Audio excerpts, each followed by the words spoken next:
Hello everyone and welcome to another episode of News in 2 Minutes, bringing you the news that you need to know. Let's begin.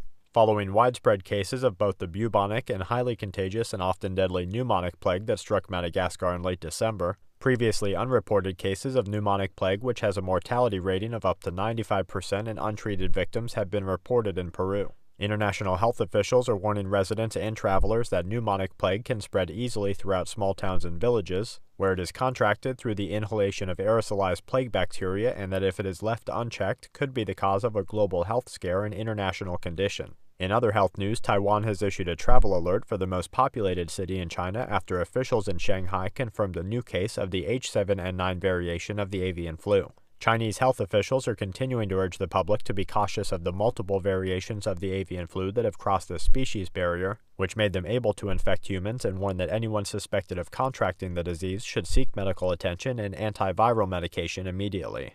Ongoing gun battles are said to be increasing in South Sudan as leaders of both the administration and the opposition party meet to discuss terms of peace. Locals are reporting that they fear peace may never be possible after a violent coup attempt caused ethnic and sectarian targeting and sent residents fleeing to refugee camps amid a growing civil divide.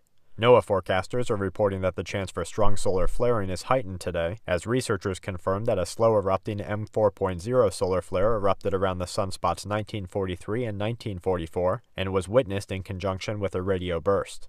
A strong system of cold weather is expected to descend across most of North America this week, closing affected schools and businesses in some areas, and leaving residents to prepare for power outages and prolonged periods of slow emergency response times. While the price of gold rose to a 2-week high, other commodities such as copper and oil fell this week, as economists carefully watch weak economic data coming out of China, while the citizens of the U.S. and other nations continue to suffer from a deepening global economic crisis. And to wrap things up, a measles outbreak is being reported in the capital of the Philippines as the country continues to struggle for survival after Typhoon Haiyan. Multiple agencies are reporting an ongoing cluster of tremors around Oklahoma. Anti-government attacks are increasing in Turkey as a number of diplomatic vehicles are reported to have been broken into and lit on fire. And a 5.3 in Colombia, followed by a 5.1 in Russia, completes today's Quake Watch. And that's it for this episode of News in 2 Minutes. We'll resume normal scheduling on the 21st for more news that the aware need the most. This week's News in 2 Minutes is brought to you by SHTFplan.com, where even the officials go for news,